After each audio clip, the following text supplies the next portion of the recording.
class 8 students. Welcome back to the Smart Learning channel. So today we are going to continue with this chapter number 1, crop production and management.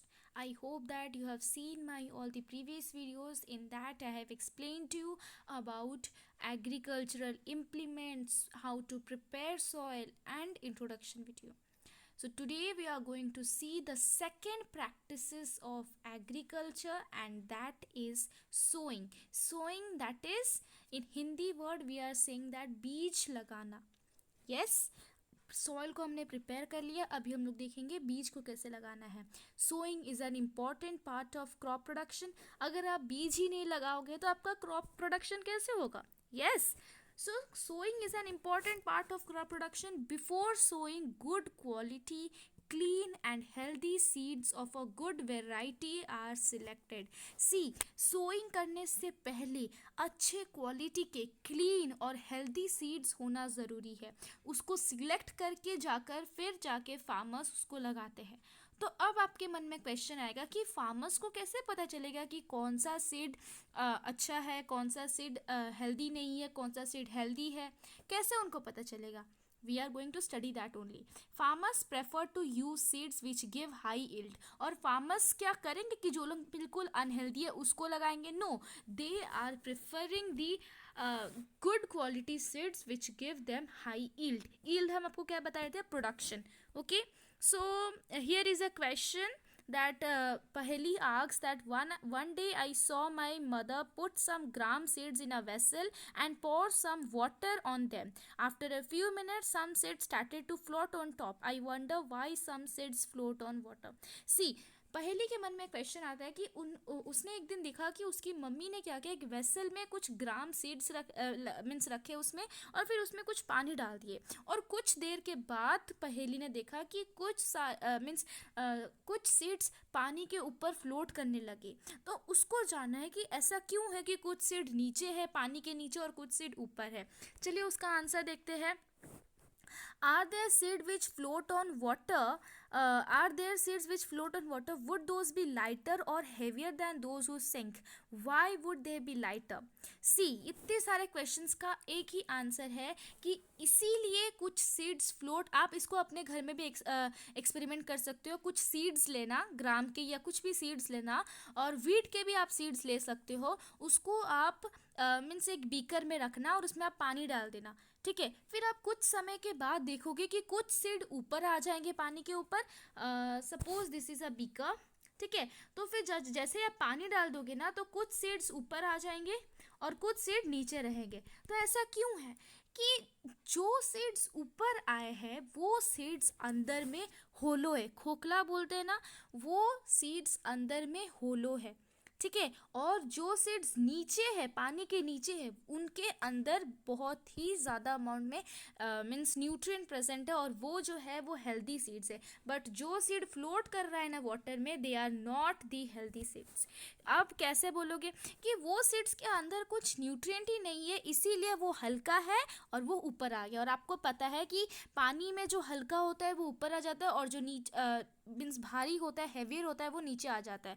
तो ये एक good method है. आप good healthy seeds को आप select कर सकते हैं. So before sowing, one of the important task is to know about the tools used for sowing seeds. अभी फार्मर्स क्या किए, उन्होंने अगर उनको बहुत सारे सीड्स को सिलेक्ट करना है तो उनको बड़ा बीकर लेना पड़ेगा, और उसमें वो पानी में वो कुछ सीड्स डाल लेंगे. तो जो सीड्स ऊपर में होगा, ऊपर में फ्लोट कर रहा होगा, उसको वो छान लेंगे, और जो सीड्स नीचे है उसको वो यूज़ करेंगे सोइंग करने के लिए. बट उसको कैसे सो करेंगे, उसके लिए भी कुछ टूल्स का ज़रूरत है. कौन सा टूल्स, वो 2 टाइप्स के होते हैं. ट्रेडिशनल टूल मीन्स पहले के ज़माने में कैसे टूल्स यूज़ किए जाते थे जब कोई इंस्ट्रूमेंट इन्वेंट ही नहीं हुआ था. The tool traditionally for sowing seed is shaped like a funnel. यहाँ पर आप फिगर 1.2 में देख सकते हो कि ये एक फनल है और उसमें सीड्स डाल रहे हैं ये फार्मर्स. ये एक ट्रेडिशनल टूल है that is shaped like a funnel. The seeds are filled into the funnel. देख सकते हैं सीड्स फनल में डाले जा रहे हैं, and pass down through 2 or 3 pipes having sharp ends. तो यहाँ पर देख सकते हैं जो फनल में ना और 2 से 3 पाइप्स लगे होते हैं, और उनके जो एंड होते हैं ना वो शार्प होते हैं. वो शार्प क्या करेंगे, सॉइल को पियर्स करेंगे सॉइल को, थोड़ा सा मीन्स क्या बोल सकते हैं, सॉइल को थोड़ा सा मीन्स डीप से उसको खुदाई करेंगे और उसमें सीड्स वो डालेंगे. Understood. So these ends pierce into the soil, वो सॉइल के अंदर जाएंगे और फिर वहाँ पर सीड्स को डालेंगे. ठीक है. Suppose this is a funnel, तो उससे 2 से 3 पाइप्स अटैच्ड होते हैं और उसके जो ये जो एंड है ना, एंड पॉइंट वो बहुत ही शार्प होता है जो कि सॉइल के अंदर जाता है और सीड्स वहाँ पर लगाता है. ये एक ट्रेडिशनल मेथड है. ठीक है. Now we are going to see the modern method. इसके बाद एक मॉडर्न मेथड आता है, दैट इज सीड ड्रिल. अभी सीड ड्रिल का यूज़ होता है. अब आपने देखा फनल शेप्ड का, अभी हम लोग देखेंगे seed drill. This is a figure of seed drill. ठीक है. Nowadays the seed drill is used for sowing with the help of tractors. Tractors के हेल्प से ये ट्रैक्टर्स में सीड ड्रिल को लगा दिया जाता है और इससे क्या होता है कि जो बीज लगाना आसान हो जाता है. This so the seed uniformly eight equal distance and depth. इसका ये एडवांटेज ये है कि ये जो सीड ड्रिल है ना, वो बीज को इक्वल डिस्टेंस में, ऐसा नहीं कि किसी को बहुत दूर लगा दिया किसी को बहुत पास लगा दिया, नो, वो उसको इक्वल डिस्टेंस में, इक्वल डेप्थ, इक्वल गहराई में वो सीड्स को मीन्स लगाएंगे. कौन? Seed drill. उनका ऐसा फैसिलिटी उनसे बनाया गया है कि वो एकदम इक्वल डिस्टेंस में और इक्वल डेप्थ में वो सीड्स को सो करेंगे. ठीक है. It ensures that seeds get covered by the soil after sowing. ये क्या करते हैं, इसका एक एडवांटेज ये है कि ये इक्वल डिस्टेंस और इक्वल डेप्थ में सीड्स को सो करते हैं. सेकेंड एडवांटेज ये है कि ये सीड्स को लगाने के बाद ये सॉइल को उसके ऊपर कवर कर देते हैं. क्यों सॉइल को उसके ऊपर कवर कर देते हैं? Because this protect seeds from being eaten by birds. क्या होता है ना, अगर आप सीड्स को वैसे ही खुला छोड़ दो तो बर्ड्स उनको देखेंगे और बर्ड्स उसको ले जाएंगे, तो इससे आपका ही लॉस हो रहा है. तो सीड ड्रिल का अगर आप यूज़ करते हो तो सीड ड्रिल क्या करेगा, बीज को लगाएगा भी और उसके ऊपर मिट्टी भी डाल देगा. See how useful is this seed drill. Sowing by using a seed drill saves time and labor. Of course, अगर आप seed drill से बीज लगाते हो तो ये आपका टाइम मीन्स आपका टाइम वो बचाएगा, आपका मेहनत को भी ये बचाएगा. क्लियर. नाउ अभी भोजो के मन में एक क्वेश्चन आता है. There is a nursery near my school. I found that little plants were kept in small bags. Why are they kept like this? So nursery that is not a class, वो एक means जगह है जहाँ पर कि छोटे छोटे plants लगाए जाते हैं बैग्स में. तो ये भूजो का क्वेश्चन है कि वहाँ पर ऐसा क्यों है, वहाँ पर ऐसे क्यों लगाए जाते हैं.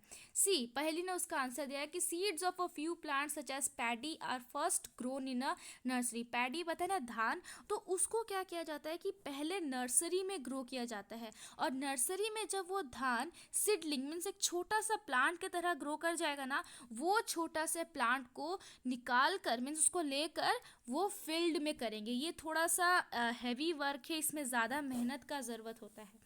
ठीक है. सो नर्सरी का यूज़ होता है कि नर्सरी में स्पेशली पैडी प्लांट्स जो होते हैं और भी कुछ फ्लावरिंग प्लांट्स ग्रो किए जाते हैं. यहाँ पर एग्जांपल हम आपको पैडी का दे रहे हैं. पैडी यहाँ पर ये नर्सरी है, वहाँ पर ग्रो किए जाएंगे. जब छोटे छोटे प्लांट ग्रो करेंगे ना, वो प्लांट्स को फार्मर्स ले जाएंगे और फील्ड में लगाएंगे. ठीक है. ये थोड़ा सा डिफ़िकल्टी वाला काम है, इसमें ज़्यादा मेहनत का ज़रूरत होता है. Appropriate distance between the seed is necessary to avoid over crowding of plants. सी हमने देखा कि सीड ड्रिल जो है वो इक्वल डिस्टेंस में और इक्वल डेप्थ में रखता है, सीड्स को लगाता है. ऐसा क्यों है? हम लोग तो एक को बहुत दूर में लगा सकते हैं, एक को बहुत पास में लगा सकते हैं. ऐसा क्यों है कि अगर एक सीड यहाँ पर है तो उसके इक्वल डिस्टेंस में ही एक सीड यहाँ पर रहेगा. इससे क्या होता है कि ओवर क्राउडिंग ना हो जाए. अगर आप सीड्स को एकदम सट्टा सट्टा कर लगाते हो तो वो अच्छी तरह से ग्रो नहीं कर पाएंगे, बिकॉज उन सब में कंपटीशन आना लग जाएगा. ये बोलेगा मेरे को इतना न्यूट्रिएंट चाहिए, ये उससे न्यूट्रिएंट्स लेने चल जाएगा. तो इससे क्या होगा, इन लोग में कंपटीशन बढ़ेगा और कंपटीशन बढ़ने से ये लोग अच्छी तरह से ग्रो नहीं कर पाएंगे. इसीलिए यहाँ पर सजेस्ट किया गया है कि सीड्स को आपको इक्वल डिस्टेंस में लगाना है ताकि ओवर क्राउडिंग ना हो. This allow plants to get sufficient sunlight, nutrients and water from the soil. अगर वो equal distance में लगते हैं तो उनको sufficient sunlight मिलेगा, उनको sufficient nutrient और water मिलेगा soil से. ठीक है। At times of few plant may have to be remove to prevent over crowding. को कभी कभी क्या होता है कि गलती से कुछ प्लांट्स मीन्स इक्वल डिस्टेंस में नहीं लगाया जाता है, तो उसको रिमूव करना भी पड़ता है। बिकॉज अगर आप इक्वल डिस्टेंस में नहीं लगाते हो ना, तो ये आपके लिए बहुत ही प्रॉब्लम बन जाएगा, आपका क्रॉप अच्छी तरह से ग्रो नहीं कर पाएगा। So you have to be careful while you are sowing the seeds. Seeds को एकदम इक्वल डिस्टेंस में और इक्वल डेप्थ में आपको सो करना है। ठीक है। I hope that I am clear with this explanation of sowing. Next video में हम लोग थर्ड प्रैक्टिस पढ़ेंगे कि अभी हमने देखा सॉइल को प्रिपेयर कर लिया, सॉइल में बीज भी लगा दिया, अभी हम लोग उसमें कैसे मैन्योर और फर्टिलाइजर्स को ऐड करना है, क्यों ऐड करना है, that we are going to study in the next video. Manure मतलब खाद होता है ना, उसको हम लोग कैसे डालना है, क्यों डाला जाता है, that we are going to study in the next video. Okay, so this is all for today, students, and if you like this explanation, then like this video, share to your friends, and if you're new to my channel, then subscribe it. Thank you so much, students.